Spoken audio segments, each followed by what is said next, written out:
Hey guys, ഡൽഹിയിലാണുള്ളത്. ഇപ്പോൾ നോക്കിക്കണം, നല്ല പോലെ മൂടൽ പിടിച്ചിരിക്കുകയാണ്. ഇപ്പോൾ സമയം 7 മണിയാണ്. നമ്മളിപ്പോൾ ഒരു വില്ലേജ് ഏരിയയിൽ എത്തിയിരിക്കുകയാണ്. കേട്ടോ, കൃഷിയിടങ്ങളാണ്. സൈഡിലൊക്കെ ഇവരിങ്ങനെ ചെറിയ ഷെൽട്ടർ ഉണ്ടാക്കി ജീവിക്കുകയാണ്. ഇതൊക്കെ കൃഷി ചെയ്ത് കഴിഞ്ഞ് വെജിറ്റബിളുമായിട്ട് വണ്ടിയിൽ കൊണ്ടുപോവാണ് കച്ചവടം ചെയ്യാൻ. കൃഷിപ്പാടത്തിൻ്റെ സൈഡിൽ തന്നെ ഇവരിങ്ങനെ കച്ചവടം ചെയ്യുന്ന ചന്തയാണ്. ഉണ്ടോ, കോളിഫ്ലവർ. ഇവിടുന്ന് അങ്ങോട്ട് മൊത്തം കൃഷിയിടാണ്, പക്ഷെ ഒന്നും കാണാൻ പറ്റത്തില്ല. മൂടൽ മഞ്ഞ് പിടിച്ച് കിടക്കാണ്. കൃഷി ചെയ്ത സാധനങ്ങളൊക്കെ ഇവിടെ കൊണ്ടുവന്ന് വെച്ച് ഇവിടുന്നാണ് ഇവർ കച്ചവടം ചെയ്യുന്നത്. ഫ്രഷ് വെജിറ്റബിൾ കിട്ടാൻ വേണ്ടി ഇവിടെ വന്നിട്ട് സാധനങ്ങൾ മേടിക്കാറുണ്ട് ആളുകൾ. ഇവിടെയുള്ള കർഷകരുടെ ജീവിതം ഭയങ്കര ദുരിതത്തിലാണ് ഉള്ളത്. കണ്ടോ, ഈ തണുപ്പത്ത് ഇവരെങ്ങനെ ഇതിലൊക്കെ ജീവിക്കും? ഒരുപാട് പേര് ഇപ്പോൾ അവരുടെ പച്ചക്കറിയായിട്ട് വന്നിട്ടുണ്ട്. ഇതെന്താ സംഭവം? കണ്ടോ, റാഡിഷ്, അതുപോലെ തന്നെ ഒരുപാട് ലീഫ് ഐറ്റംസ് ഒക്കെ കാണാം. ഒരുപാട് പേര് വന്നിട്ടുണ്ട്. ഇവിടുന്ന് മാർക്കറ്റിൽ നിന്ന് സാധനം വാങ്ങി അപ്പുറത്ത് പോയിട്ട് ഇരട്ടി വിലക്ക് വിൽക്കുന്ന ആൾക്കാരൊക്കെ ഉണ്ട്. ഇവിടുന്ന് കുറച്ച് വെജിറ്റബിളൊക്കെ വാങ്ങിയിട്ട് വീട്ടിലേക്ക് പോവാണ്. ഞാനിപ്പോൾ ഡൽഹിയിലാണുള്ളത്. ഡൽഹിയിലെ കൊനാട്ട് പ്ലേസിലാണുള്ളത്. ഇവിടെ നോക്കി നമുക്ക് കാണാം, ജോർജിയൻ സ്റ്റൈലിലെ ബിൽഡിങ്സ് ആണ് ഇവിടെ ചുറ്റും ഉള്ളത്. ഇതിൻ്റെ ചുറ്റിലായിട്ട് ഇതൊരു സർക്കിളാണ്. സർക്കിളിൻ്റെ സെൻറ്ററിലായിട്ട് നമുക്ക് ഇന്ത്യൻ ഫ്ലാഗ് കാണാം. ഇവിടെ മൊത്തം ബ്രാൻഡഡ് ഷോറൂംസ് ആണ്. ഒരുപാട് ഗ്ലോബൽ സ്റ്റോർസ് ഉണ്ട് ഇവിടെ. അതുപോലെ തന്നെ ഇന്ത്യൻ റെസ്റ്റോറൻറ്റ്സ്, ഫുഡിനൊക്കെ പേര് കേട്ട സ്ഥലമാണ്. ഡൽഹിയിലെ ഏത് മാർക്കറ്റിൽ പോയാലും ഇതുപോലെ ബുക്കിങ്ങിനെ വെച്ച് വെക്കുന്നത് നമുക്ക് കാണാൻ പറ്റും. ഡൽഹിയുടെ ഹൃദയ ഭാഗമാണ് ഈ കൊനാട്ട് പ്ലേസ്. നമ്മളിപ്പോൾ ഇതാ ഇന്ത്യൻ ഫ്ലാഗിൻ്റെ അടുത്താണുള്ളത്.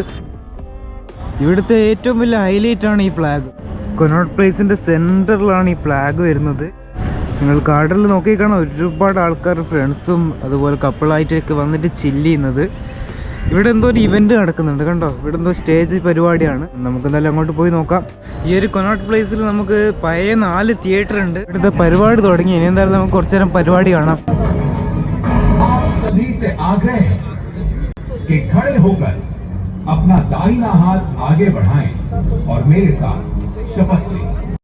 അവരവിടുന്ന് പ്രാക്ടീസ് ചെയ്യാണ്. 5 മണിക്കാണ് പ്രോഗ്രാം. നമുക്കെന്തായാലും പോവാം. റഷ്യയിലുള്ള യൂട്യൂബേഴ്സ് ആണ്. കണ്ടോ, ഇവരുടെ ഐഡിയ ആണിത്. Can you say your name? I'm from Rishikesh. मेरा नाम बालनूर, उसका नाम Денис. Всем привет, меня зовут Денис. ये मेरा शोहर है. How many languages do you know? I can speak 5-6 languages. Chinese， 大家好，我叫丹尼斯，来自 Okay.哈萨克斯坦。 Astravagу. Astravagу. Astravagу, вот Митя Astravagу. Okay, ഇവർ റഷ്യയിലുള്ള യൂട്യൂബറാണ്. ചെറിയൊരു വീഡിയോ എടുത്തിട്ടുണ്ട്. നിങ്ങൾക്ക് ഞാൻ ലിങ്ക് ഇട്ട് തരാം. ഇവരുടെ നമ്മുടെ ഇൻ്റർവ്യൂ പോലത്തെ ഒരു ചെറിയ സെറ്റപ്പാണ്. ഇവിടുന്ന് മീറ്റ് ചെയ്തതാണ് ഞാൻ പോലും. രാഹുൽ ബോഡി ബിൽഡറാണ്. ഗോവയിൽ നിന്ന് ഒരു മെഡലൊക്കെ അടിച്ചിട്ട് വന്നിരിക്കുകയാണ്. മെഡൽ ഗോൾഡൻ മെഡൽ ചാമ്പ്യനാണ് കേട്ടോ. ജസ്റ്റ് ഇവിടുന്ന് മീറ്റ് ചെയ്തതാണ്. കണ്ടോ, ആഹാ, body builder. Say no to drug together, let's make a drug free India. ഞാനിവിടുന്ന് ഒരു ചോക്കോ ബാർ വാങ്ങി. ആ സൈഡിൽ മൊത്തം ബ്രാൻഡഡ് ഷോപ്പാണ്. മ്യൂസിയം ഓഫ് ഇലൂഷൻസ് എന്ന് പറഞ്ഞൊരു മ്യൂസിയം ഉണ്ട് അവിടെ. നമ്മളിപ്പോൾ കേരള ഹൗസിലേക്ക് പോവുകയാണ്. ഇവിടുന്ന് കുറച്ച് ദൂരേ ഉള്ളൂ. ഡൽഹിയുടെ ഒരു സൈഡ് നോക്കുകയാണെങ്കിൽ ലക്ഷറി ജീവിതം ജീവിക്കുന്ന ആളുകളും മറ്റൊരു സൈഡ് നോക്കുകയാണെങ്കിൽ ബുദ്ധിമുട്ടി ജീവിക്കുന്ന ആളുകളും. ഇതിൽ നിന്ന് എന്ത് മനസ്സിലാവുന്നു? നിങ്ങളുടെ കയ്യിൽ പണമുണ്ടെങ്കിൽ നിങ്ങൾക്ക് നല്ലൊരു ജീവിതം ജീവിക്കാൻ പറ്റും. ഇവിടെ എന്തോ ചെറിയൊരു മാർച്ച് നടക്കുകയാണ്. പാർലമെന്റ് മാർച്ചാണ്. എന്താണ് സംഭവം എന്ന് എനിക്ക് കറക്റ്റ് മനസ്സിലായിട്ടില്ല. SFIയുടെ എന്തോ മാർച്ചാണ്. ഇവിടെ സ്റ്റുഡൻസിൻ്റെ എന്തോ മാർച്ചാണ് നടന്നുകൊണ്ടിരിക്കുന്നത്. എന്താണ് സംഭവം എന്ന് കറക്റ്റ് അറിയത്തില്ല. എന്തായാലും ആരോടെങ്കിലും ചോദിച്ചു നോക്കാം. മലയാളി സ്റ്റുഡൻസും ഉണ്ട്. ന്യൂസൊക്കെ പോകുന്നുണ്ട് കേട്ടോ.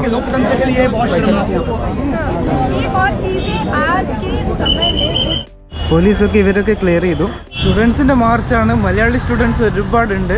നമ്മളെന്തായാലും ഇനി ജനതാർ മന്ദിർ വിസിറ്റ് ചെയ്യാം. ഇവിടെ നിന്നിട്ടാണ് എൻട്രി. ഞാൻ അതിലൂടെ പോയതായിരുന്നു. അപ്പോഴാണ് മാർച്ചൊക്കെ കണ്ടത്. ഇതാണ് ജനതാർ മന്ദിറിന്റെ ഹിസ്റ്ററി. മിശ്രയത്ര 4 ഇൻസ്ട്രുമെന്റ് ഒരൊറ്റ സ്ട്രക്ചറിൽ നിർമ്മിച്ചതാണ്. ഇവിടുന്ന് പരിചയപ്പെട്ട ആളാണ്. ഇന്ത്യ മൊത്തം കറങ്ങുകയാണ് മൂപ്പര്. നാം പോലും मेरा नाम शुभंकर तालुकदार। मैं स्पिरिचुअल जर्नी करता रहता हूँ। मेरा एक स्पिरिचुअल जर्नी का टेस्ट चैनल भी है यूट्यूब में। ഒരു ചാനലുണ്ട്, स्पिरिचुअल जर्नी। സ്പിരിച്വൽ ജേണി എന്ന് വെച്ചാൽ ഓരോ ടെമ്പിളും അമ്പലങ്ങളും മന്ദിറിൽ മാത്രം ഒരു സ്പിരിച്വൽ ജേണി നടത്തുന്ന ഒരു മനുഷ്യനാണ്. സമ്രാത് യാത്ര. ഇതാണ് അതിൻ്റെ ഹിസ്റ്ററി. നിങ്ങൾക്ക് ജസ്റ്റ് വായിച്ചു നോക്കാം. ഇത് കണ്ടോ, ഇതിൻ്റെ സ്റ്റെയർ കേസ് ഒക്കെ മാർബിളാണ്. അതുപോലെ തന്നെ പണ്ട് കാലത്ത് ഇത് മൊത്തം വെള്ളമായിരുന്നു. ഇതാ ഇവിടെ കാണുന്നില്ലേ, ഈ ഒരു ഭാഗം മൊത്തം വെള്ളത്തിലായിരുന്നു ഉണ്ടായിരുന്നത്. ഇതിൻ്റെ ചുറ്റിലും നല്ല പോലെ ഗാർഡൻ ചെയ്ത് വെച്ചതുകൊണ്ട് തന്നെ നല്ലൊരു രസമാണ്. ഇവിടെ വന്ന് കുട്ടികളൊക്കെ കളിക്കുന്നുണ്ട് ഇതിൻ്റെ മുകളിൽ കയറിയിട്ട്. ആർക്കിയോളജിക്കൽ സർവേ ഓഫ് ഇന്ത്യയുടെ കീഴിലാണ് ഇതുള്ളത്. ഇവര് ഇത് കഴിഞ്ഞിട്ട് അക്ഷർധാം ടെമ്പിളിലാണ് ഇന്ന് രാത്രി പോകുന്നതെന്നാണ് പറഞ്ഞത്. നമ്മളെന്തായാലും ഇവിടെ കേരള ഹൗസ് ഉണ്ട്, നമ്മളെന്തായാലും അങ്ങോട്ടേക്കാണ് പോകുന്നത്. ഇതിൻ്റെ മുകളിലൊന്നും കയറാൻ പാടില്ല, സെക്യൂരിറ്റി. എല്ലാവരും അതിൻ്റെ മുകളിലൊക്കെ കയറും, സെക്യൂരിറ്റി വന്ന് ഓടിക്കും. ഇതാണ് രാമയാത്രയുടെ ഹിസ്റ്ററി. ഇതാണ് സംഭവം. കണ്ടോ, ഫോട്ടോയൊക്കെ എടുക്കാൻ പറ്റിയ സ്ഥലമാണ്. ഇപ്പോൾ ഇത് ഒരുപാട് ആളുകൾ ഇങ്ങനെ ഫോട്ടോസ് എടുക്കാനും വീഡിയോസ് എടുക്കാനും ഒക്കെയാണ് ഇവിടെ വരുന്നത്.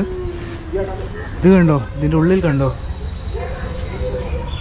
ഇവിടുന്ന് ഇത് കാണാൻ വേറൊരു രസമാണ് കേട്ടോ. ആ സ്റ്റെപ്പ് നോക്കിയേ.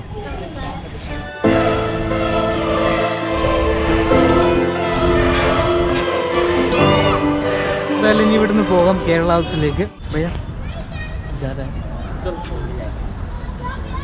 लेकिन केरला हाउस जा रहा है. हम जाएंगे से अक्षरधाम मंदिर जाएंगे. ഞങ്ങളിപ്പോൾ ഒരുപാട് സമയം സംസാരിച്ചു. ചെറിയൊരു സ്ലീപ്പിംഗ് ബാഗുമായിട്ടാണ് മൂപ്പർ യാത്ര ചെയ്യുന്നത്. ചെറിയൊരു ഫോണും ഒരു സ്ലീപ്പിംഗ് ബാഗും.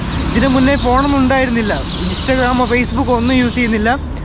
ഫോൺ വാങ്ങിയത് തന്നെ ഈ മാപ്പ് നോക്കാൻ വേണ്ടിയാണെന്നാണ് പറഞ്ഞത്. നമ്മളിപ്പോൾ കേരള ഹൗസിൻ്റെ മുന്നിലാണ് ഉള്ളത്. ഇവിടെ ഒരു ചെറിയ ബോർഡ് വെച്ചതാണ് പ്രതിഷേധം. കേരള ഹൗസ് ജീവനക്കാരുടെ വർഷങ്ങളായിട്ടുള്ള പ്രൊമോഷൻ ആവശ്യം അംഗീകരിച്ച് സർക്കാർ തീരുമാനത്തെ അട്ടിമറിക്കാനുള്ള ചില ഉദ്യോഗസ്ഥരുടെ ഗൂഢനീക്കങ്ങളിൽ പ്രതികരിക്കുക. ഇതാണ് കേരള ഹൗസ്. ഇങ്ങോട്ടുള്ളിൽ കയറാൻ പറ്റത്തില്ലെന്നാണ് തോന്നുന്നത്. കേരള ഹൗസിലെ ക്യാൻറ്റീൻ ഇപ്പോൾ ക്ലോസ്ഡ് ആണ്. ചേട്ടാ, നമുക്ക് എന്തായാലും വേറെ കഴിക്കാം. ഞാനിപ്പോൾ പടേൽ ചോക്ക് മെട്രോ സ്റ്റേഷനിലാണ് ഉള്ളത്. ഇവിടെ നോക്കിയാൽ മെട്രോ മ്യൂസിയം ആണ്.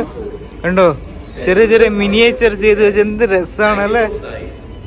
ആഹാ, ഞാനിപ്പോൾ രാജീവ് ചോക്കിലാണുള്ളത്. ഇവിടെ തന്നെ പട്ടേൽ നഗറിലേക്ക് പോവാണ്. അവിടെ എന്താണെന്നല്ലേ, ആനീസ് കേരള കിച്ചൺ. ഇന്ന് കേരള ഫുഡ് കഴിച്ചിട്ടേ കാര്യമുള്ളൂ. ഇപ്പോൾ 5 മണിയായി. കേരള ഹൗസിൽ പോയി അവിടെ ക്യാൻറ്റീൻ ഓപ്പൺ അല്ല. അപ്പോൾ എന്തായാലും മെട്രോ വന്നു. കേരള ഫുഡ് ഇന്ന് കഴിച്ചിട്ടേ ഞാൻ പോകുന്നുള്ളൂ. നമ്മളിപ്പോൾ പട്ടേൽ നഗറിലെത്തി. ഇനി നമുക്ക് നേരെ പോകാം ആനീസ് കേരള കിച്ചൺ. ഏകദേശം 1 മാസമായിട്ടായി ഞാനിപ്പോൾ നാട്ടിൽ നിന്ന് ഇറങ്ങിയിട്ട്. 1 മാസത്തിന് ശേഷമാണ് കേരള ഫുഡ് കഴിക്കുന്നത്. അതിൻ്റെ ഒരു എക്സൈറ്റ്മെൻ്റ് ഉണ്ട്. Finally Annie's Kerala kitchen. ഓ നോക്കിയേ, പുട്ട്, പൊറോട്ട, മസാല ദോശ, ബിരിയാണി, അടിപൊളി. നമ്മൾ ഒരു ചിക്കൻ കുത്തു പൊറോട്ട വന്നിട്ടുണ്ട്, 200 രൂപ. ഇവിടെ വില കുറച്ച് കൂടുതലാണ്. ചായക്ക് 30, കോഫി 40, അങ്ങനെയൊക്കെയാണ് വരുന്നത്. പൊറോട്ടക്ക് കേരള പൊറോട്ട 20 രൂപ. പൊറോട്ട ഒരു ഡീസൻറ്റ് വിലയാണ്. ബാക്കിയെല്ലാം അത്യാവശ്യം 200, 150, 240. എന്നാലും അത്യാവശ്യം നല്ലൊരു വില തന്നെയാണ്, അധികമൊന്നുമില്ല. ഇവിടെ നമുക്ക് ഇളനീർ ജ്യൂസും കിട്ടും കേട്ടോ, ഇളനീർ shake. Today special masala dosa, butter masala, ghee roast masala, everything is available. ദോശയും ഒരു കോക്കും കോംബോ ആയിട്ട് കിട്ടുന്നുണ്ട്. അതിന് 160 രൂപ. നമ്മുടെ സാധനം വന്നിട്ടുണ്ട്, കുത്തുപൊറാട്ടയും പിന്നെ തൈരുണ്ട്, പിന്നെ സ്പ്രൈറ്റും വന്നിട്ടുണ്ട്. ഈ തൈര് എടുത്തിട്ട് ഇതിൻ്റെ മുകളിലേക്ക് ഇടും.